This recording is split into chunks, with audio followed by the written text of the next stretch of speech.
Fuck you, you're wrong. Fuck you, we're right.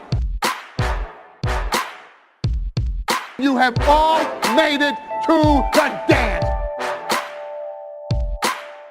Because believe me, this is the dance.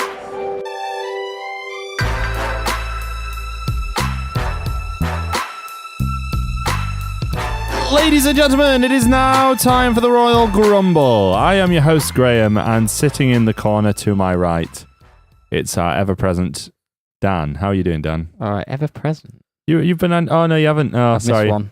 I've got the best record out of all of us. Okay, the man with the best record. No, wait, have you only missed one? I've missed at least one. Yeah. Daryl's on the left as well. You two have got the... I know I've missed the most, so, you know. Yeah. Didn't miss this one, though, so... Take that. Yeah, so we're not putting like a hastily compiled show together. Don't know what you mean. No? Don't know what you mean. Chaperone were good, weren't it? Yeah, great film. I got some complaints about that. People are unhappy. Why? They hadn't seen it. So they're like... It's a bit fucking late for spoilers. Yeah. No, I don't think they were upset about that. They were just like, oh, I didn't follow what you say because I've not seen the film. And I was like, I don't think you needed to. That's the whole point. Watch it and enjoy it. So if anything, we're providing a service. Yeah. But it's all right. It's fine. It's okay. I'm not going to offend right You don't watch Raw every week, but we talk about it. That is true. Speaking of Raw, the Go Home Raw for No Mercy was this week, so I think we should do the opening contest. Yes. No Mercy predictions. Yes. Because we're lazy as fuck. Yeah. Our opening contests I was really thinking gone down of late. It's weird where I start putting together the guess the woman by her Instagram comments thing, but then something happens that kind of makes me feel bad about it. And this week... it was the stuff that happened on Smackdown that we're going to talk about in a bit. Yeah. But, do you want to fill while I just get the No Mercy lineup? So, Daryl, how are you? I'm right, mate. How are you? Good, I'm good. Yeah. So, what's been happening in your life, mate? I don't know, depending on what happens between now and the time this comes out. Either not a lot or everything the most significant moment in my entire life. So, I guess we'll find out. Yeah. I'm fertile, remember that. Getting them all in. So. Right, I will note down the things. You do have the neatest handwriting. Can I just tell the listeners, because I realise I've sniffed about 40 times already, I have got a bit of a cold. Is that pen working, or do you want a better pen? Because it works. That's all right, because like I'm flush with them now in my current line of employ. Okay. Yes. He works at a pen factory. He's a Bic salesman. Bic is my middle name. Do you supply the pens to Argos? No. Good, because that business has gone down because they use pencils now. Yeah. Well, I thought they used tablets. Didn't we have that discussion? Oh, no, but they still have the pencil system. Oh, really? Yeah. Still got the pencils. Yeah. IKEA have got pencils. Yeah, they do. Yeah, I hate IKEA. Do you? Yeah, I do. Why do you hate IKEA, mate? All right, okay. We're going completely off topic, but I don't care. I'm going to address this now. I maintain it's completely possible to have a trip to IKEA without having an argument with your partner, family, or significant other, whoever you're with, right? You tested this theory out, but deliberately behaved yourself. Yeah. So I think that's cheating in a way. Dan, you agree with me? I think I'm 2 for 3. There you go. See, 2 for 3. That's almost proof. We are getting an IKEA relatively close to us now. Right, it opens like the week. It opens the 28th of September. So next weekend. Are we sponsoring the opening? I'm tempted to go just because it'll be IKEA, but 10 times worse. Yeah. Can we do? It'll be so busy until after Christmas, and I need shit from there. Yeah, I know. I was thinking avoid it, but then there's a part of me that wants to just breathe in the chaos. Could we do like a? Can we do like a live podcast from outside IKEA? Just the Royal Grumble live from the ambient noise of murder. We'll just get a table. Buy a table in there. Oh, we can buy it all there. There, you don't need to take out. I think if we went to the opening of IKEA and had a table, we'd like by default have more listeners than we've ever had for this podcast. I think just by shouting out, we could get megaphones. I've got a megaphone. Can we get megaphones? He's got a megaphone. It's above you there. Why have you got a megaphone? Do you need a public license for a megaphone? Well, I had my original one that's broke now. I had it for my band, and then that one was to replace it. Did you not have a microphone? No, but they did have a drummer. There's a reference. The idea was to put it up against the mic stand so it created a different effect for voice. Yeah, Damon Albarn does it on we really like Mike Patton. Yeah. Like Tomahawk style. Can we do the whole podcast where one of us uses the megaphone? No, because it's really loud. You've got I don't want a megaphone. Have you never seen that Simpsons episode where he gets loads of them and shouts testing and blows the place up? Yeah. That's science. David Lynch apparently at all times has his megaphone and talks through it while he's directing scenes, including love scenes on closed sets. Okay. I'm just going to image me shouting, more penetration. If you ever watch the film Wild at Heart, which has a sex scene between Nicolas Cage and Laura Dern, just imagine that David Lynch is sat behind them talking to him through a megaphone. It makes it even better. More foreplay. So we talk about wrestling on our wrestling podcast. Go on then, whatever. I mean, yeah. we filled time well there. Is that what people really come for? Yes, Right. let's talk about wrestling. Let's do some The predictions. first match on the No Mercy card, according to this, is The Miz versus Jason Jordan, which was set up at the end of Raw this week. Fuck's sake! All right. It's just I recorded loads of YouTube match simulations. Oh, you forgot one, And hadn't you? this one wasn't on the list when I did it. Oh, Fuck. there you go. So You should have known it was happening as well. I knew it was happening before they announced it. Did you? Well, they've been building it, haven't they? They're like, oh. Yeah, well, I just thought it would be one of the things that they just build and build and build and never pay off. Bearing that in mind then, Daryl, what's your prediction? Oh, Miz wins. I'm going to say Jason Jordan wins. I went with Miz too. Probably right. Hopefully. Well, I actually think that Miz is leaving with the title. I don't know if he's going to win the match. But there you go. I've too Yeah. late. I already said Jason Jordan but wins. I'm just putting that out there. My Wow. official thing is Miz wins, but I just Well, want to put it out there that I'm not a there you fucking idiot. Jason Jordan wins. I'm an idiot. Next up is the Women's Championship, a fatal five-way. Women's or women's? Women's. It's women. Alexa Bliss defends against Sasha Banks, Nia Jax, Emma, and Bayley. In the gravy bowl. The gravy bowl. It's probably Bayley in it. Yeah. Feel good. Yeah, but I'm not. I'm going to say Nia Jax because she's not like most girls. Shifty eyes. Left, right, I'm going left, with another right. title retention. Oh, yeah. Bliss is going to hold Well, on aim with to- Sasha Banks, or if it is, she's going to lose it on Raw. So you know, Yeah.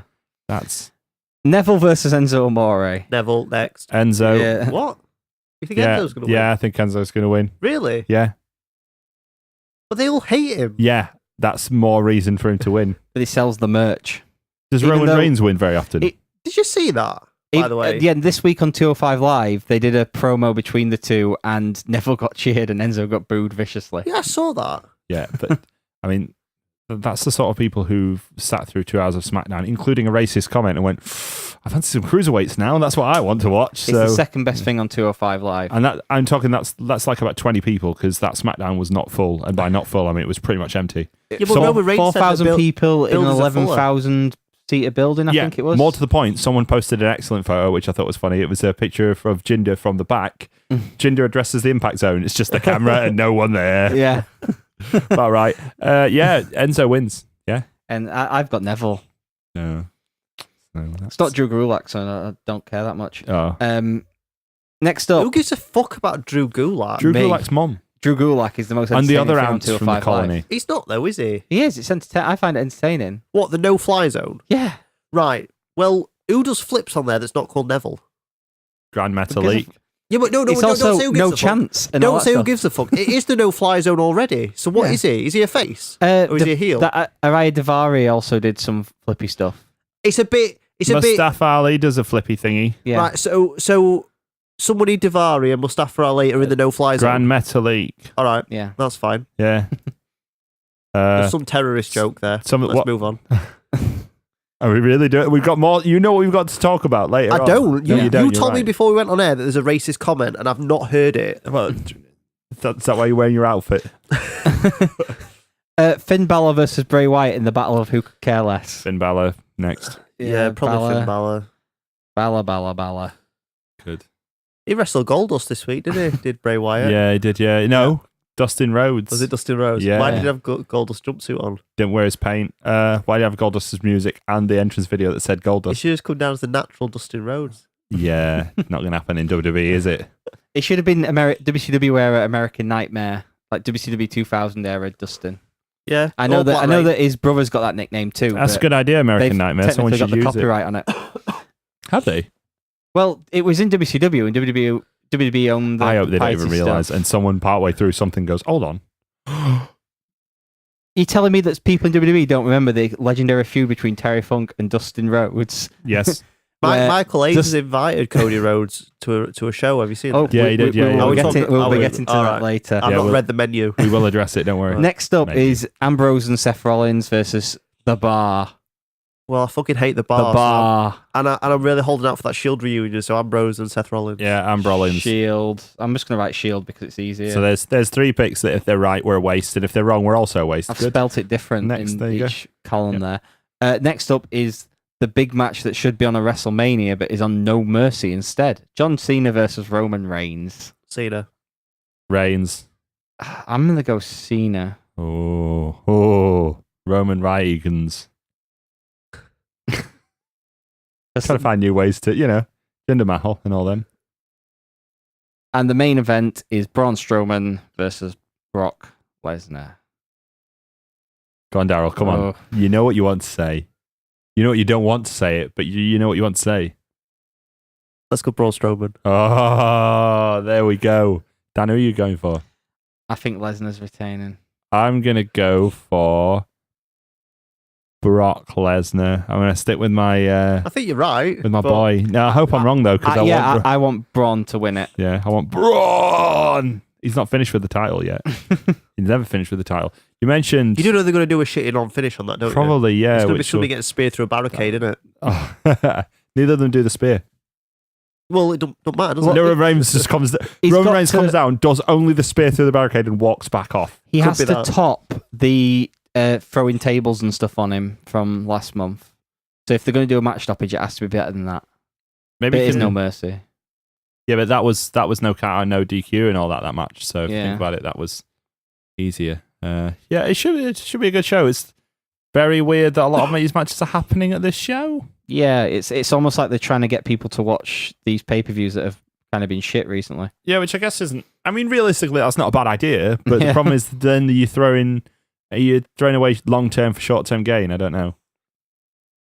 Yeah, why Ro- not? I'm Raw- going to mention WCW on this episode. I It's know. kind of like WCW. Raw wasn't great, was it? No, Well, well, some of it looks shit. when Yeah. your show ends with the thing of The Miz has just attacked Jason Jordan, it's not exactly the most crowd-pleasing ending. And I don't mean that people give a shit about Jason Jordan. I mean, they really don't care about this angle at Kurt all. Angle's child, though, isn't he? So, Is he? no. Oh. And everyone knows it. Everyone knows it, Daryl. Everyone. What's the point of Jason Jordan? To turn heel in 6 months or flounder forever. One of the two. Flounder forever. I think we're probably floundering forever, aren't we? But don't worry, Chad Gable got himself another black man who's got a singlet on, so it's fine. Is that racist? I feel like it is a bit. Yeah, Smackdown, the land of opportunity and racism. don't worry, he's basically the same. 'Cause Are you who- allowed to do that? Because was it Michael Tarver that stood up in a meeting? I know and, what story and he you're asked Vince a question, and he said, "Excellent question, Shelton." So, does Vince just think every black man is Shelton Benjamin? Yeah. So he's just gone. They won't notice the difference. You got a lot lighter, Well, kid. what he does is, if they're skinny, they're Shelton. If they're fat, they're Mark Henry. That's about right. Yeah. So he knows two black people. Yeah. So Speaking of racism, Smackdown happened. But yeah, let's go into SmackDown. Yeah, so Jinder Mahal said some more racist things. Do you remember I told you last week that Jinder Mahal was doing all racism and that?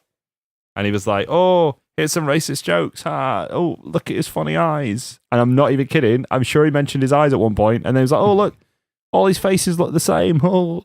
And then last week he was like, oh, all these comments are racist and you are all finding them funny, even though no one was laughing or reacting to him at all because he's so long since past his sell-by date. And then this week he was like, oh, he always looks the same. Fuck off. I'm not kidding. Fuck off. Daryl hasn't seen Smackdown, everybody. No, he did not Yes, say he that. did. Really? 100% truth. Mate, they wouldn't have even been bothered about it, but they've not uploaded the videos to YouTube and stuff, and the Washington Post did a big news story about it on Wednesday morning because all the crowd was chanting, that's racist and that's too far, because they also referred to him, saying fans call him Mr. Miyagi. He called him Mr. Miyagi. Right. I think whilst he called him Mr. Miyagi, the Bollywood boys did the little crane kick pose.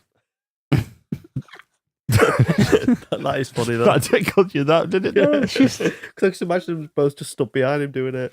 Who would have thought the end of this whole little thing with Jinder Mahal would be racism, but not on the part of, yeah, it's kind of racist that keep bringing up Indian stuff. No, him being racist towards another culture. Maybe they're going, look, this is ethnically diverse. Look, turns out other people can be racist too. Who knew? They're all racist. It's fine. That makes it okay. In 2 year times, he's going to be back in his fucking, like... No, don't cut. Oh, No, sorry. it's fine. Don't worry. I thought he'll be just on like some shit indie shows in 2 years because he'll have taken the brunt of all this, even though someone wrote that for him. Well, he still said it though, didn't he? Yeah. And also, let's not forget, this is Jinder Mahal, who until recently was like the worst member of 3MB. So whatever happens, he's still been WWE champion. So he's still winning away. He might be about to get Hassan though. Yeah, but so's Jack Swagger, and he were in Norwich last week. Well, don't diss Norwich. Yeah, Page's family's from. Since He it's- dissing Norwich. He dissing Page's family. since its town centre was pedestrianised, it's been nothing short of a top class. You know what I mean? It's only 15 minutes from the motorway. That's, I heard he stayed in a travel tavern because he flew into Heathrow and he needed somewhere equidistant between London and Norwich. yeah, that's what he wanted. So. Yeah. Linton, I think, was the. Yeah. There you go. This is what we do. This is how we entertain ourselves. His little grief hole. It's a travel tavern. Yeah. So, Jinder Mahal's racist. Who knew? There was another thing that happened on SmackDown. Yeah. What? I'm going to bring it up because they keep doing it. I just like to hear you get annoyed about Dolph Ziggler. Oh yeah, they're doing this entrance thing. You know what it's leading though, don't you? It's leading to this. It's leading through with Bobby Roode, isn't it? Yeah. Which he deserves better. So that's a shame, isn't it? It's almost like how this guy's kind of hot coming from XT. I'd have called him down just a bit. Dolph's there. Did they do any more stuff with Zack Ryder and his mate? Oh, they were fine. They just teamed together. They went against New Day. Last week, I thought they were finally doing the Zack Ryder turn that I've been calling for about 6 months. Yeah. Yeah, I tried to tell Zack, but he's blocked me on Twitter, so I didn't. They just did it was headlined by a women's match to decide the number one contender for Hell in a Cell. Yeah, And Charlotte won because her dad's ill. her dad's, well, he's better now and he's not drinking anymore. Let's jump to that one. He says he's not going to drink anymore. I hope he doesn't drink anymore. But Yeah, he did a big thing it's with Ric Flair, innit? with People magazine. He did this interview with. Yeah, it was. Yeah. So it's kind of a big thing. He's like, yeah, I'm never going to drink again. It's, drinking might have caused this to me. Like, no shit. But how old mate. is he? He's probably not as old as we Infinite. think he is. 60s? Because he's lived a lot. 60s? I think he's 60s, isn't he? Yeah. Wasn't he Right. in like his The late damage is already done. Oh, God. Oh, right. Was he in his late 30s in 92 when he won the Rumble? I think he was like 40, wasn't he? Yeah, so like he must be sort of mid 60s at least, because that was about 68. 25 years ago. 68 years old. Yeah. Just to address this, by the way, you may have noticed that we're not talking about a very specific piece of wrestling news. We will be coming to that. That's our main topic for today, but we're coming to that in a little while. Yeah. But it's not the Whatculture thing. That's Are we allowed to talk about that? we are now, because they don't exist, or they do exist, or they don't. So all the people that we hate from Whatculture got sacked or have resigned, depending on who you ask. Yeah, and then one of them posted a picture of like a 5 on the Twitter account. I can't decide whether they're forming their own tribute band to 5. Yeah. Or going to work for 5 Star. Did you see what it was actually? I think that they're going to be on Celebrity Big Brother, which is on Channel 5. I wish they were on Celebrity Big Brother. That'd be more interesting than anything they've done so far, because I hate them all. Jack the Jobber, Ross the King, It's kind of Adam annoying. It's like, Blampide. I know. I'm Adam, and I bought Adam bloody Pacitti. He's the one who fucking He bought a billboard. bought a didn't billboard, £500 to get himself on fucking Lad Bible or whatever. Right, I think it was last week or the week before we had this mention about like I went to this show in Sheffield and I feel like they've actually turned a corner now, but in terms like the shows they were putting on that were getting really good. But at the same time, it's like, how do you keep going on this? And I think they're actually starting a thing called Cultaholics, genuinely. he? Cuntaholics. No, I wish. Cultaholic. Oh. Cultaholics, which is a terrible name, and I've no interest in seeing any of them again. No? In terms No. of Whatculture, I'd hate to see a place that pays guys well and gives them regular bookings disappear. But we've seen this style of promotion before, and it's how we met. Yeah, One burns PW. bright, doesn't it? I do not owe you money. There we go. And it burns bright but quickly, and it's that worry. Apparently, the owner's a twat. I said apparently because I read it on Twitter, so I don't know if it's true. Yeah. so don't Yeah, I sue read me. someone was having a go. A couple of people have said, like, when they wrote articles for them, he's a bit of a knob or something, Yeah. and that they just want them to do top 10s all the time. Go back through Red Lightning's Twitter. I think Red Lightning posted a big story about him a while back. I mean, my only thing is, right, aside from any actual work issues, I don't know, but with the guy who said, all he wanted me to do is to do top 10s, you're writing for Whatculture. They'll be like going, all BuzzFeed wanted me to do was to do photographs and a funny little comment. And you're writing for BuzzFeed. You're not a journalist. Don't be telling me you're writing articles. You're not. If I were getting paid to write top 10s, I wouldn't complain about it. Neither would I. Look, I mean, you can't... I agree. I wouldn't either, but that doesn't necessarily mean that they're not valid in wanting to do something different, but be aware of where you are. You know what I mean? You're not writing for The Observer or writing for... you're not writing for a high class... You're not writing for The Independent or something like... You're writing for whatculture.com. Yeah. What do you expect? Yeah. So is the wrestling done then? It's not been said yet. They've still got shows booked. They've got a show on October 5th, I think it is. It's coming up anyway, where they've got the Young Bucks versus War Machine, which is a match I actually quite wanted to see. You don't think it's weird that all 5 of the main ones left at the same time? No, because they're all like... They've all got that sort of idea that they're important and that, haven't they? One of them bought a billboard for himself to get a job. That's how important he thinks he is. It's like when Radicals left WCW, isn't It's it? a bit like that, except if all the Radicals were shit. Which one's Benoit? Anyway, let's Opening go contest into for this week. let's go into the other kind of WCW news. Blompier's On an that- odd name, innit? You know what I mean? That's all I'm saying. On that note, we will move over to WWE. Have decided they're going to use some of the stuff they've bought from WCW all those years ago. One thing in Is it particular. one at Rings? Well, no, what they're doing, like like when you go visit your mum. I did this recently. Go visit your mum, and she's like, "Oh, you got some boxes still." Yeah, I like, went to visit your mum So recently you, as well. you unpack them. Got him. Nailed it. Is that your phone going off, Graham? What? Nothing. No. Don't know what you mean. I wish I could explain that joke further. You go home and she's like, "Oh, you got a box," and you're thinking, "Oh, I can use this and I can use that." And WWE's done that with the box of WCW stuff, and Starcade's coming back in November. Yeah, it's like a house show on a Saturday night Yeah, in Greensboro, which makes sense if you're going to put it anywhere. it's like And a stacked lineup though. Guess who's annoyed about it? Go on. Kiss the ring. Cody and Brandy Rhodes. Right I now, saw this. her being annoyed about it has annoyed me. 'Cause Yeah. I'm like, what? You know nothing of Starcade. You know what I mean? Like, She can someone- be annoyed about what she wants to be annoyed about. if this podcast like shut down and like next week someone using the Royal Grumble name, and then like my wife was like, "Oh, you can't use that." I'd be like, "She's not even involved. Go away." You know what I mean? He wasn't even involved. It was his dad. So Yeah. and he was like, "Oh, you can't have a Starcade without a Rhodes. I hope my brother's booked on it." And then Michael Hayes was like, "All right, yeah, you can be. And why don't you come as well? Are you coming? What?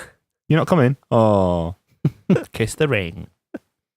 Oh, look at me. I own all the things that my dad did." Can I just say, right, just because his dad invented the name Starcade or the show Starcade or whatever he invented, don't matter, does it? No, WWE owns it. You don't hear Pat Patterson's kids complaining. You know what I mean? And he invented loads of stuff. Why did he invent loads of stuff? You don't hear Tamina complaining every time there's a murder on news. Oh, all right. Okay, bloody hell. There we go. I'm not saying I did invent a murder. You that's said, well, good. yeah, that implies that he invented murder. He is dead, isn't he? We can slander him, can't we? Yeah, you can slander the You dead. can slander the dead. Oh, he did a murder, didn't he? Oh, what a bad one. Here's the question just to finish off before we go to the second half of the show. If they're bringing Starcade back, what other WCW stuff do we want to see back? Because there's a triple cage in some warehouse somewhere. We talked about War Games. Oh, I definitely want to see that. We talked about War Games last week, didn't we? Judy Bagwell on a pole? No, not last week, 2 weeks ago. Judy Bagwell still knocking about? I mean, it's probably easy to put a corpse on a pole, isn't it? She was on a forklift, wasn't she? Whatever. Yeah. Oh, I was I mean, it's easier to fall. I was going to say Halloween Havoc so we can combine those two ideas and it seems to work yeah, well. everyone wants Halloween Havoc back. Like, I'm not asked De- either way, but a lot of people want it. I can see why. So. Cool entrance ways, that's what I miss. Yeah, it's got a little pumpkin thing. All right, on it, hasn't all right, but you wouldn't get a cool entranceway. You'd Yeah, get a video I know. screen that's got a pumpkin on it. it? That's what you'd get. That's the most accurate depiction. The of it. ropes might be orange if you're lucky. Yeah. What about if they brought back Road Wild? Oh, we all mean- want rollback. I mean- rollback, don't we? Are they all going to shout racist stuff? Because I don't think that's the kind of. Can you imagine the video thing of like Bray Wyatt on his hog, like driving up to the thing, and I can imagine them lynching Shelton Benjamin. Oh God. Oh. it seems weird to go from something like this. I now know, yeah. I to feel what like we're we gonna need some talk kind about of after bridging the break. topic, which is mildly hilarious, but not like incredibly sensitive. Do we have what else happened this week? Did anything else happen? Did anything in Japan? Oh yeah, it was the second of the Destruction shows. There you go. That happened. What happened on that? Zack Sabre Jr. failed to defeat Tanahashi in the main event. There was also a really good co-main event with Kushida versus Desperado. Bloody hell, Yeah. Zack Sabre Jr. What you doing? It was an excellent match. Progress tickets are on sale, aren't they? Yeah, they've done very well. Yeah, go get them. I mean, they've got their own podcast, so we should be angry at them. And their owner didn't reply to us when we asked for an interview. But, you know, it's fine. They're all right. They're a good bunch of lads. You know, they're all right. How many tickets have they sold? Quite a lot. I mean, do you have a number? No. Oh. But they did a Q&A today and said they're not going to actually release the number yet. More than 40. So Oh, cool. definitely that much. Anyway, yeah. More than LPW. Oh, what? Do you really want to mention them? You really? Like, we didn't mention them until now. You opened that door. Oh, when you did I sent- though? When when one of you sent a message to the group about LPW, you opened that door. But What? what? What? Did What one are of you you send talking a about? message to? To what? What's our private group? Yeah. We didn't mention, but that's out in public now, isn't it? You'll probably find it. What do you mean? I don't know. Oh dear. Right. Let's stop here before he like it's like Does he Candyman. still do free pies? Yeah, but only if you're a certain persuasion. You don't want them in. You know what I mean? Them. Oh, this is getting too inside. I know. Do you know Let's what? jump on. We nearly got it back. Let's just cut to the chase, right? Bobby Heenan died this week. Very sad news. Not unexpected news because of obviously the situation for the last. Well, I mean, it would 17 years. Yeah, exactly. Years and years now. So we thought we would celebrate his life, celebrate his career, and do a little bit of tribute. So our first tribute episode. This is completely 100% genuine. Don't worry. It's not. We're not going to darrel it up. Am I leaving room for this? No, you're going to behave yourself for this, I think. Alright. Right, we're doing a tribute episode to Bobby Heenan, remembering some of the best times after this.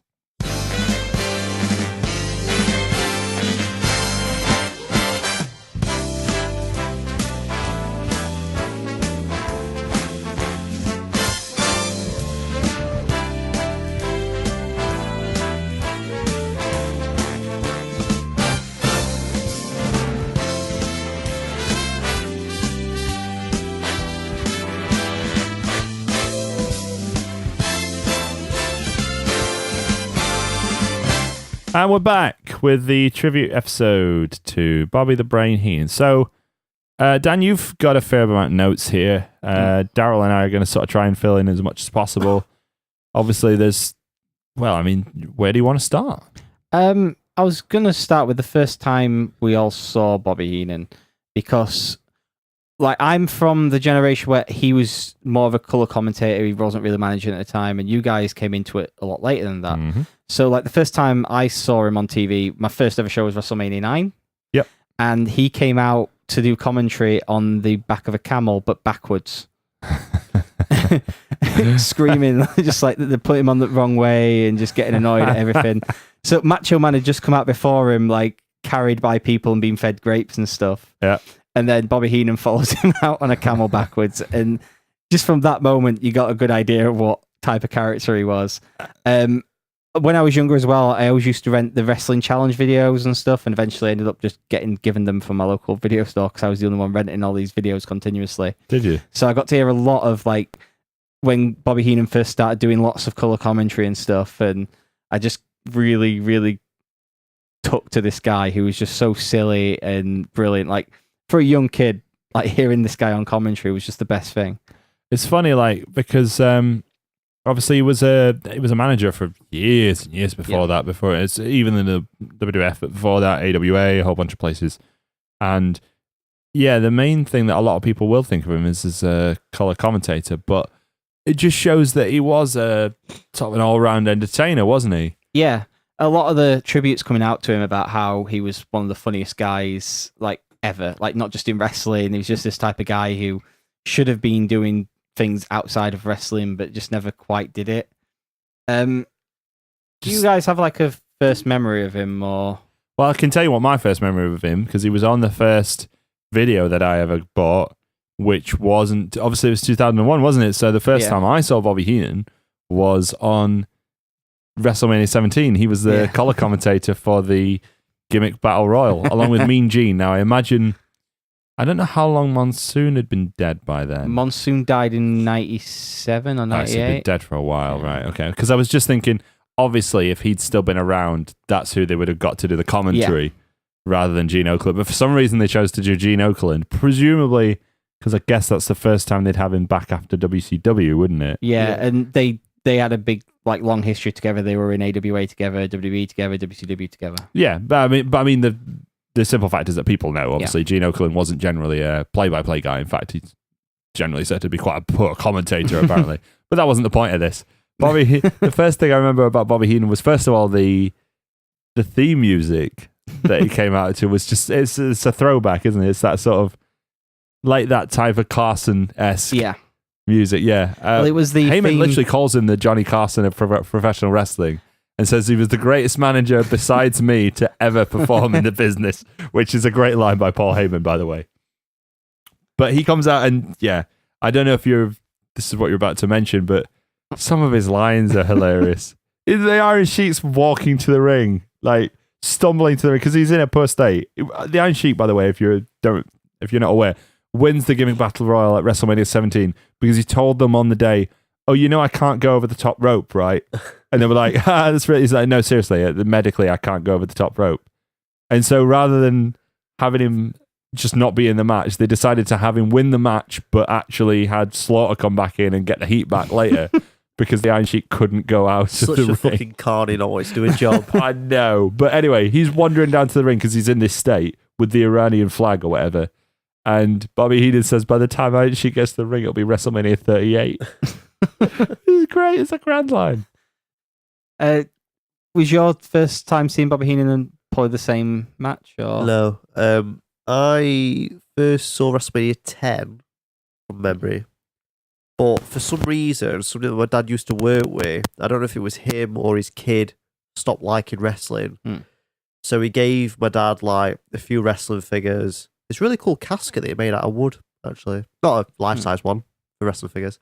And a random video of WrestleMania 8. Yeah. So I didn't have a clue who he was. And it wasn't really something that stuck out to me, but thinking back on it, he's on WrestleMania 8, so that would have been the first time I'd seen him. The first time I'd seen him like sort of as live probably would have been a random Nitro episode, but I don't remember it. Yeah. So it would be what Graham said, WrestleMania. But yeah, so I did see WrestleMania 8 before I saw that WrestleMania. Even that one, at the end of that Gimmick Battle Royal as well, even disregarding the great lines through it's... He says Repo Man repoed his own car last week, that sort of thing. Just a whole bunch of great lines. But then at the end, they cut back to the two commentators and they're like, "We're going to hand over to your normal broadcast team now, and I want to thank you." And Bobby Heenan goes in for the handshake, but then he scratches his nose, goes in for the handshake again, and then he just keeps... It's about 5 different ways, even all in 30 seconds, just of avoiding shaking Gene Okerlund's hand, just winding him up completely. And yeah, it was just really sort of entertaining to begin with. And obviously I didn't really have any clue who he was. I could determine from what the context was that he was an old commentator and that he was being involved, and this was obviously his return after WCW. Yeah. But as we know, well, he was a huge part of the WWF before he left for WCW, as I think what do you want to go on and talk about in terms of that? So I've got a list of just some of the highlights of his career. I want to start in AWA. Wow, okay. AWA is one of the company. It doesn't get like as much look in as like Jim Crockett and all that stuff does. It because it died out before a lot of us were even born, or like it stopped being relevant by that point. But then Bobby Heenan was there at the same time as Hulk Hogan and Mean Gene and a few other guys. He was managing Nick Bockwinkel there, and it was like the first. I think it was the first like nationwide almost company he worked for. Yeah, I think so. was the birth of the Weasel Suit match in that company as well, I believe. Oh, it might have been just before in one of the smaller companies, but AWA was the place where you could see the Weasel Suit match most easily.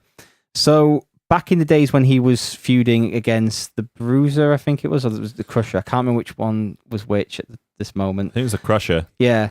I only know that from a quote that he said. He said the Crusher was like the goose that laid the golden egg, Yeah. and then Hogan came along and he laid bigger golden eggs. Yeah. So he mentioned that Heenan was a weasel in an interview, and Heenan reacted perfectly, saying, "I'm not a weasel," which got the crowd chanting "weasel" at him.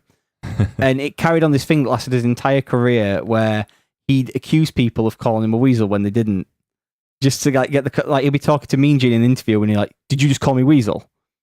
And like, no, I didn't say anything about a weasel. You just said it again, and that whole thing.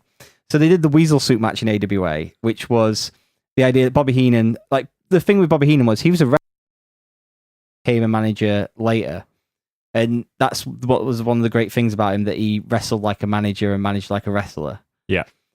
So he'd have these matches occasionally, because one of the good things about Bobby Heenan is that he always got his comeuppance. Yes. And the way to do it was these Weasel Suit matches. He did them in AWA, he did them in WWE. The whole gimmick was it was him versus whoever the top babyface was.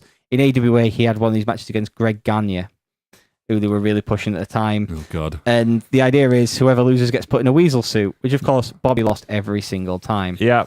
And you've probably seen the clips of this before, if you've ever seen the documentary about Bobby Heenan that's on the network or any of that stuff, where, so normally it involves him getting knocked out at the end of the match. Mm-hmm. And then they'll put the weasel suit on him while he's knocked out, and then they'll leave him in the ring, and he'll slowly start stirring, and he'll get up, and he'll like come around a bit, and then he'll look at his hand that is now a paw, and start freaking out just perfectly, just flailing his limbs around, falling all the ring. It's the classic loser wears a dress spot, isn't it? Yeah. But hyped up to 11 with Bobby Heenan and a specific suit that only he would wear. And he did this match as well against the Ultimate Warrior later on. That was one he did in WWE or WWF at the time. The other notable thing with the AWA is it was the first time he was opposite Hulk Hogan, and that became a big deal throughout his career. Like he was with Nick Bockwinkel opposing Hulk Hogan at the time, and Hulk went to WWE. Bobby Heenan was one of the last guys to jump from AWA to WWE, and he was apparently, according to the AWA documentary, he was the only one who actually worked his notice. Wow, really? Yeah. That doesn't surprise me. This was a big thing as well. Like, he never talked shit about Vern Gagne, and he never talked shit about Vince McMahon when he was in WCW either. Like, would never diss them or anything. No, I think you could argue for the second one, wasn't that more because he didn't really want to leave, and they sort of forced him out? Yeah. Because, like, I mean, they didn't, but WCW came in with an offer that he couldn't refuse, but he would rather have refused it, but, like, he couldn't afford to, really. Yeah. But yeah, he was never the type to sort of throw shit around, was he? Yeah, so he came into WWE. He originally managed Jesse Ventura, but that didn't last long because Jesse got injured. Don't forget, Jesse Ventura's here. And then he 9/11 was an inside job. And then he managed Big John Studd. I don't have an impression of Big John Studd. Yeah, sorry, everybody. I don't even know what his voice sounds like. So here's more Jesse Ventura. But then ultimately, the I'm a next goddamn thing sexual tyrannosaur. was probably the biggest match Bobby Heenan was involved in. Was that? He managed Andre the Giant in the WrestleMania 3 match against Hulk Hogan. Very famous thing of, oh God, I want to say it was in the Piper's Pit, was it? It was in one of these type things. Yeah, I genuinely don't know. Yeah. With Heenan coming out with Andre the Giant, after Andre the Giant. So basically, the way I don't know if you're not aware, the way the WrestleMania 3 angle started was Hogan got given a trophy for being undefeated for 5 years as World Wrestling Federation champion. And then Andre the Giant got given a smaller trophy for going undefeated in the WWF for 15 years. And he was like, you know, that's bollocks or whatever. And then he break Hogan's trophy. Either he broke his trophy or broke Hogan's trophy. And he storms off. And the next time, like, Hogan's talking about him, he's like, oh, I don't know what's happened to Andre. I don't know why he's upset. And then Andre shows up on the Piper's Pit with Bobby the Brain. And obviously, we know that the Brain hates Hogan. And there's this. That was the thing that came from AWA. Oh, like, time he was in WWE, he hated Hogan, and he was always putting people to go up against Hogan. Is that the angle where Andre, like, rags his chain off? Yes, it's where he broke the crucifix. Yeah. Importantly, it's a crucifix. Apparently, completely by accident. he was supposed to just like rip his shirt, but he broke the crucifix more to the point. And like that was a big deal. You're laughing, and it made 93,000 people apparently. I just think it's funny that people got mad over that. Yeah. Well, There's that great image from so the WrestleMania match happened. Obviously, Hulk Hogan body slammed the. How much does Andre weigh now? it depends. If you ask Hogan, he weighs more than Jupiter. Yeah, because I think he's over a ton now. Yeah, and he died instantly upon impact. Yeah, but there's a really great After image Hulk Hogan as well. invented water. Like one of the other things about Heenan was he always reacted very well to things, and there's a great image at the end of WrestleMania as they're going away on the cart that looks like a little tiny ring, and Andre's there like with his head in his hands, and Heenan's like pointing back at the ring, just angry with his head, like just absolutely flabbergasted. It's such a great visual at the end of that match where Andre's been defeated and Heenan's failed again to take down Hulkamania. He had his Heenan family, didn't he? Was that Orndorff and a bunch of other people at one point? Was he involved at the first WrestleMania? He was managing Big John Studd at the time against Andre the Giant in the $15,000 Body Slam Challenge. There we go. That's what I remember. Yep. So it wasn't involved with Hogan, but he was involved, obviously, with the old Heenan family and all that. There were a whole bunch of people in Heenan family at one point. Yeah, he managed Rick Rude, quite... I think we're in here. Rick Rude was a big one he managed. Rude. He helped Rick Rude become the first person to defeat the Ultimate Warrior, I believe. Might have done. Actually, Mr. Perfect were in it as well, weren't they? Yeah, I need to tell this. My favourite Bobby Heenan story, I've got to jump on it now while we're talking about Andre and I've mentioned the Ultimate Warrior. Bobby Heenan tells this really great story about when the Ultimate Warrior first came to WWE, because he didn't like Warrior that much, surprisingly. And they put him with Andre so he could learn to work.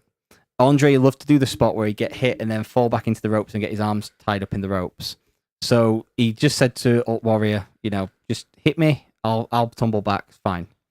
So Heenan's ringside, first night, Warrior comes in 100 mile an hour, bang, clobbers Andre falls back. Heenan just hears him go,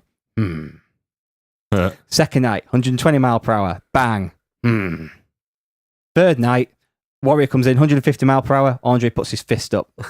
Warrior runs straight into his fist, gets knocked silly, cracks his paint. Next night, 20 mile per hour. Hit.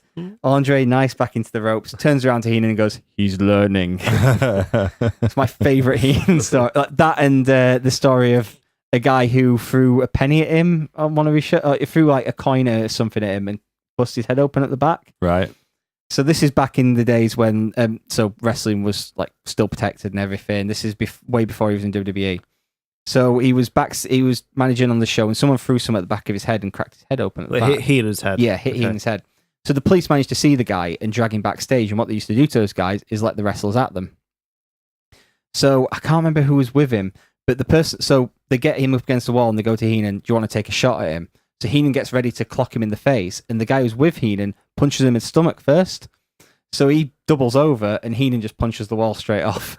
And Heenan's there, like, grabbing his hand, shouting at the police, get this guy away from me before he kills me. She's just, like, one of my other favourite Heenan stories.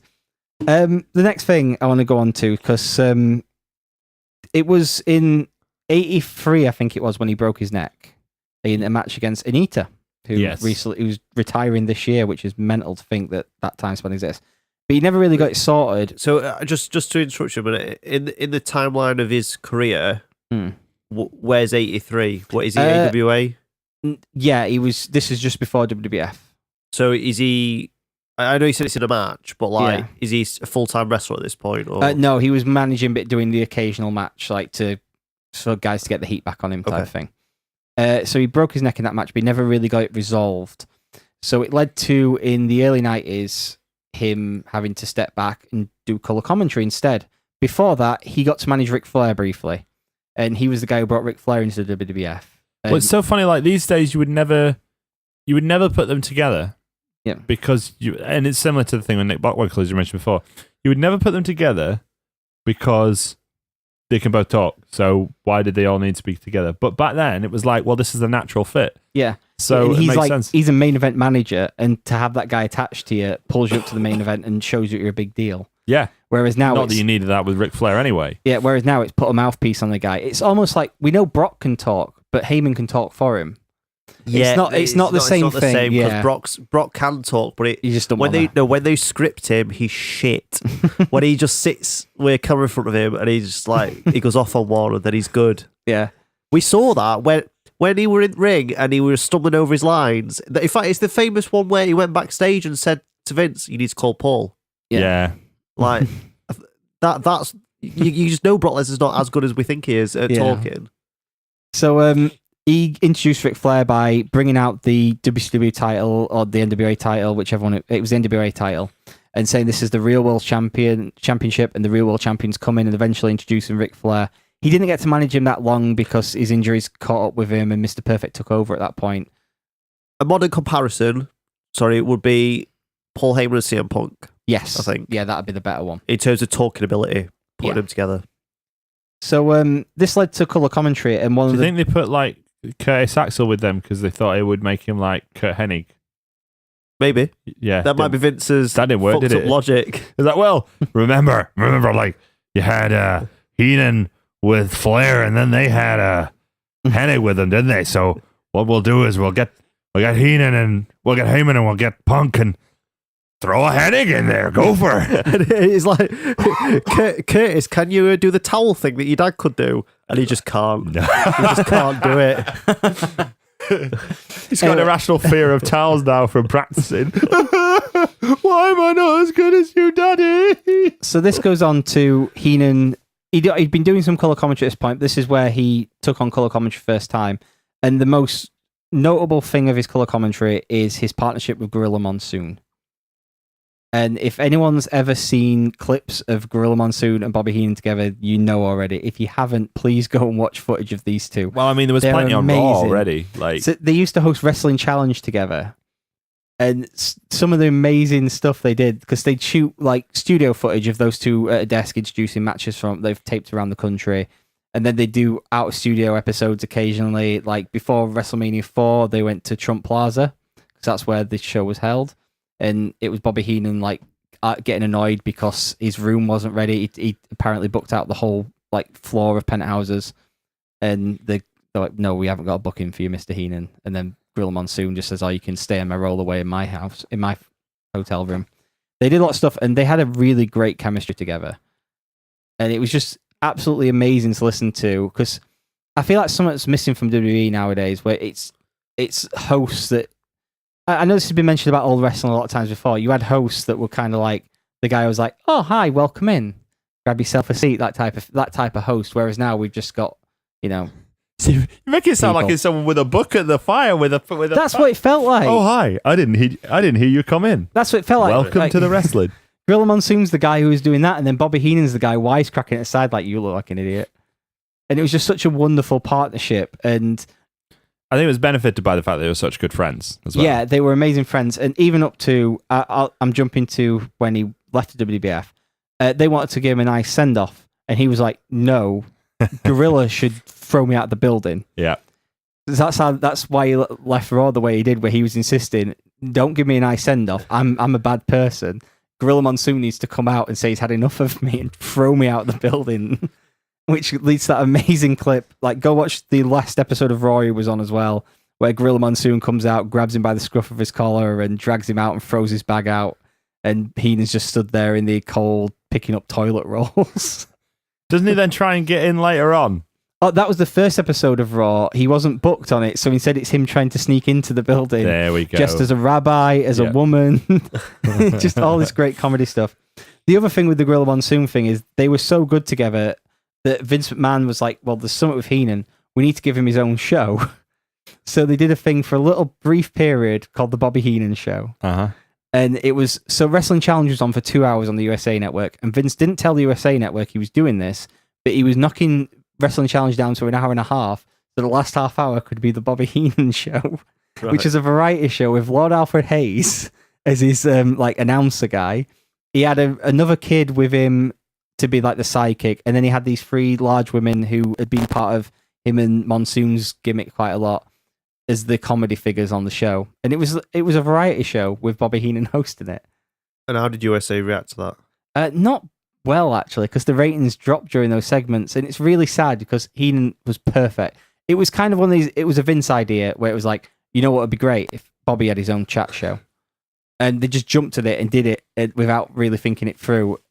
And what he was best at was sat there with Gorilla Monsoon. I think there's a specific thing, just to jump back to Flair for a minute, there's a specific thing that we've really have to mention in terms of Bobby Heenan. We've talked about him as a color commentator. We've talked about him, his relationship with Ric Flair.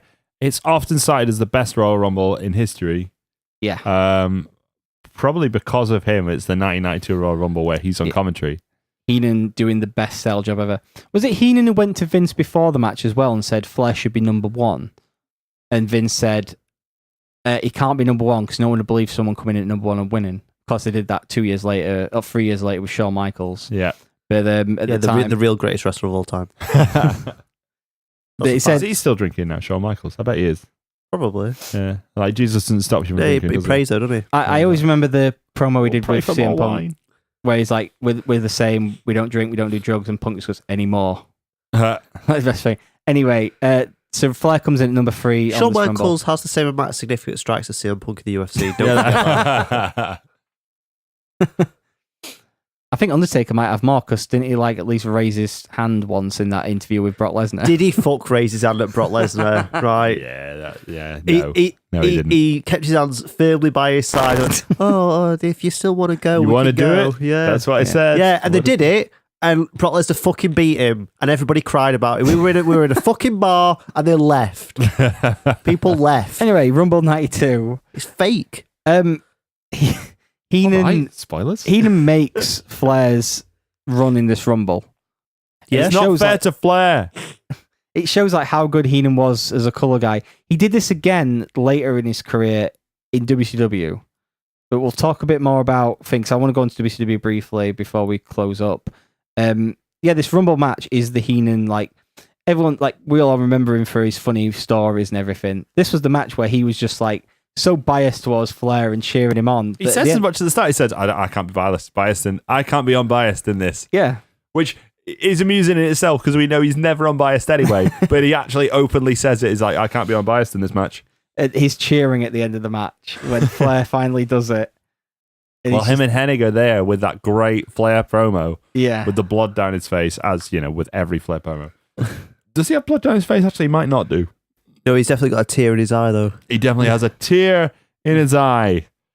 This is the greatest moment in my life. And Heenan and Hennig are there popping champagne with cigars and everything behind them. Cracking. Yeah.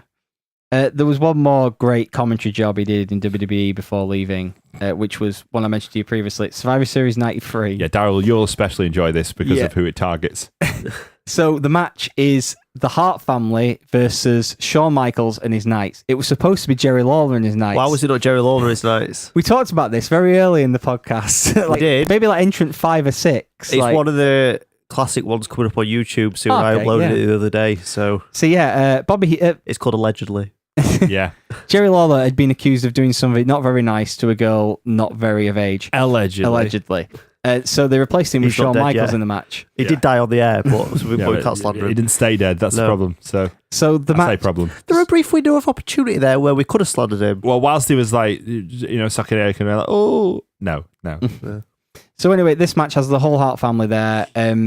It's Bruce Bret there. Owen, Bruce, and Did you just Ross? ask if Bruce would be there anyway in his sunglasses? But Stu His Hart jeans. is the corner man for them. And the whole match is Bobby Heenan ripping the fuck out of Stu Hart and the Hart family non-stop. It's a one-man roast.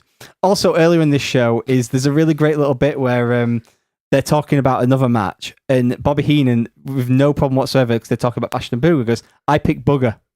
And Vince McMahon, starts talking and then stops and realizes what Bobby Heenan's just said on the air. He's like, wait, what did you say? This is a family show. He's like, I was just saying my pick for the match. I picked Bastion Booger. That's fine. And then Vince McMahon's staring at him, waiting for him to say something else, and he's just sat there smiling to himself. But this match, one of the best comments is actually aimed at Bruce, where he says, Bruce is such a dumb name. Imagine having 9 months and best can come up with his Bruce. It's that through the entire match. There's a bit where because Helen Hart is sat behind them, and Vince is like, Helen's sat behind you. She might get Stu to come over. He's like, I'll only have about 18 hours to get away. And it's so good. Matthew at Botchamania just posted a video called Heenan is a Hero, and it's just the highlights of that match with Heenan's commentary. Go watch it; it's amazing. So after that, he left for WCW, and it wasn't the happiest time for him. He said in interviews afterwards he didn't really appreciate it. Like, he didn't like the company that much. The way they did things was unprofessional, and he got put in situations, including the one with Brian Pillman, where his neck injury was still bothering. He just had surgery on his neck, and Brian Pillman grabbed him from behind. He didn't see him coming. And on air, he said, "Get the fuck off me," and stormed off, but then started working again and came back. He joked about that later on, thankfully. But one of the best things he did in WCW was he was a big part in Bill Goldberg getting over. Because like you mentioned earlier about the Crusher and Hogan, he realized the importance of a top babyface. And whenever anyone mentioned about beating Goldberg, he'd get really angry with them backstage. And it's like, why do you need to beat Goldberg? Like, you don't need to beat him. Like, Hogan didn't lose for 5 years in WWE. Like, he did one shitty finish, and then he finally got pinned like 5 or 6 years later. Like, you don't need to beat him. Like, what's this big deal? Because he knew the moment you beat Goldberg, it's done. Like, if he gets beat in convincing fashion, that's it. So he'd argue about it, and he'd sell him so well. Like, he'd put over every big move and everything he did in the ring. It was like the Flair thing. His commentary is what helped make Goldberg such a big success. So much that the night of Starrcade 98, when Goldberg was finally defeated, he was in a car with Mike Tenay and Tony Schiavone. And he turned around and said, "We're done. That's it now. This company's," like, he goes, it won't be tomorrow, it won't be next week, but this company's on its way down now." And Mike Tenay agreed with him, saying, like, you're probably right, like, we shouldn't have beat Goldberg. Tony Schiavone turns around, "Nah, you guys are just being off here, like, we're going to be fine, you know, we're doing really well at the moment." But Heenan recognized that, and that was the big part of all this. Like, as great as he was as an entertainer and everything, he understood everything that worked about the business. And he was wrong, because the night after they did the finger poke of doom, and everyone knows that worked out well for everyone. So, it was a bit of a... Yeah. So yeah, when Goldberg wins the title, he's the one who's sort of calling it. Yeah. Really, like, Schiavone obviously gets excited, and it's Heenan's voice that you hear. He goes something along the lines of, "The first ever undefeated man to hold the title and have a record of 107, 108. Who cares? There's 0 on the other side, and we've got a new world champion." And obviously, added bonus that Heenan hated Hogan, and and Hogan's, like, obviously the heel who lost. So, like, that's an extra bonus in there. I'm glad you mentioned Hogan. Where do you stand on Bash at the Beach 96, where Hogan's coming down to the ring and he says, "But which side is he on?" I'll level with you, right? I hate it. Partly because I've only ever watched it out of context. So I watch it back and I'm like, well, that telegraphs it for me. I can understand why other people say, no, it didn't, because Heenan hated Hogan. But in my head, right, we know Heenan hates Hogan. Yeah. It would have worked better in my head if he's going, "This is the first time I've ever been pleased to see Hulk Hogan, ever." Yeah. And then he took, like, it's not a huge deal. It all went down fine anyway. You know, if you're gonna ask me my direct opinion about that, I think it's a bad call. It's that thing as well that apparently on commentary they didn't know that Hogan was the guy. Yeah. So Heenan was just doing what he always did and bitching about Hogan. I mean, you could have bitched. Yeah. I mean, the thing is, it's a comment he chooses. He could have bitched about Hogan in another way. Maybe it was the one time his instincts got it wrong. Yeah. Because there was other times where apparently he was ringside for matches where he didn't know the finish and he still reacted perfectly to it and stuff. There's some great stories on Wrestling Observer this week about it, and yeah, there's lots of stuff. Let's talk about what the more recent stuff with Bobby Heenan was. In 2000, he was diagnosed with throat cancer, and he got in remission in 2004, but he'd had 2 surgeries at that time, and it changed how his voice sounded, and it was really weird to see him because he'd lost a lot of weight, and he sounded different, but he was still the great Heenan. I watched the Hall of Fame speech, and it's so perfect. Like, his Hall of Fame speech is just amazing, and the moment at the end where he says, like, the one thing is, "I wish Gorilla was here." I wish Monsoon was here. Yeah, that's a very poignant moment. That. Yeah. Absolutely. His health hasn't been great. It deteriorated over the past 17 years, really. He turned up in TNA for one night. Do you remember that? Yeah, he had that weird little thing in TNA. Do you remember what it was, though? I think it was actually, he may have been in TNA a little bit more, but the last time I saw him on TV was, he was in TNA when Bobby Roode was picking a manager, when he was turning into Robert Roode. Okay. And he was picking a manager, and he was one of the managers he chose. And then I think it turned out he chose Tracy Brooks. Yeah. So. Right. He probably didn't want to take the gig, but like... But like, I mean... In booking logic, why would anybody pick... Well, I know, right. I could see why you'd pick Tracy Brooks over Bobby Heenan. She's got huge personalities. ability to make sure that you win a match. She's got 2 huge personalities. And but other than that, why I would think you... that was the way they did it, actually. Is it? Yeah, Right. because like he had a whole bunch of legendary managers come in, and one of them was Bobby Heenan. And then it said, "Oh, pick my manager," and it's Tracy Brooks, who just happens to be on the payroll and is here every week. Not all these other people who brought in for a one shot. But that was the last time I saw him on TV, anyway. He also made some appearances of Ring of Honor because he did 3 shoot interviews with Jim Cornette that are all amazing. It's just them telling stories and stuff. He was in a match where he managed Colt Cabana and Jimmy Jacobs against Roderick Strong and Jack Evans, who were managed by Jim Cornette. Bloody hell. Yeah, so he made 1 or 2 appearances for Ring of Honor. He also, the last few years, like even with his health deteriorating, he's not even been able to speak recent, like the last year or so. And he he actually flew over to England and did a Comic-Con over here a few months ago, where one of our listeners got to meet him. Shout out to Paul there, because I really wanted to join him on that trip to get to meet Bobby Heenan, and I'm even more gutted that I didn't now. Yeah. It's really obviously it's really sad what happened to him in the later years, but I think he's going to be remembered as probably the greatest wrestling manager of all time. I think, yeah, definitely. I mean, people can make arguments this way, that way. There are other people who did similar jobs, but for me, yeah, he probably is the greatest wrestling manager of all time.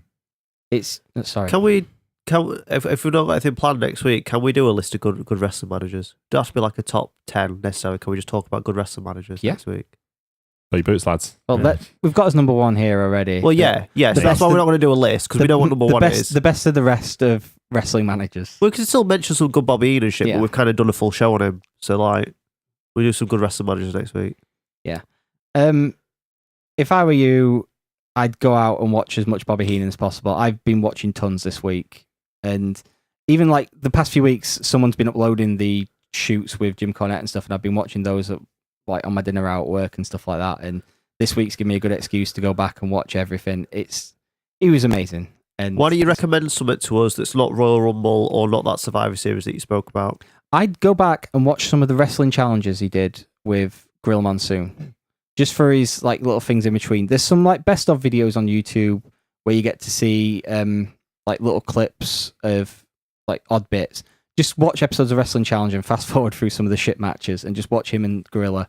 Also, is the Heenan documentary on the network? The Heenan documentary is also on the network. What's it called? Like, is it? I can't remember the name. Bobby of the it Brain. now. We haven't even mentioned the fact that it was called Bobby the Brain, by the way. Yeah, Bobby the Brain Heenan. Bobby the Brain Heenan. Like, there's only 2 wrestling manager documentaries. One of them is Paul Heyman, and that doesn't even really count because he was owner of ECW for a bit. Yeah. And the other one's Bobby Heenan. I think it's difficult to do a minute, really. Well, that if anything, that says more about the man. Yeah. Yeah, just watch as much as you can. Go Like for it. the documentary is a good starting point, and just find some bits from there. Worth doing. Absolutely. Right, that's it for the Royal Grumble for this week. Don't forget to go to facebook.com/Royal Grumble. Find us on Twitter @Royal Grumble Pod. Leave us a review on iTunes. Give us 5 stars. That's all we've got to say. Watch the shit on YouTube. Watch the stuff on YouTube. Yep. Go to the And, YouTube channel. Next week we're doing good wrestling managers that aren't Bobby Heenan because he's the best. There you go. Right, that's it. Say goodbye, Daryl. Goodbye, Daryl. Say goodbye, Dan. Bye. Bye for now.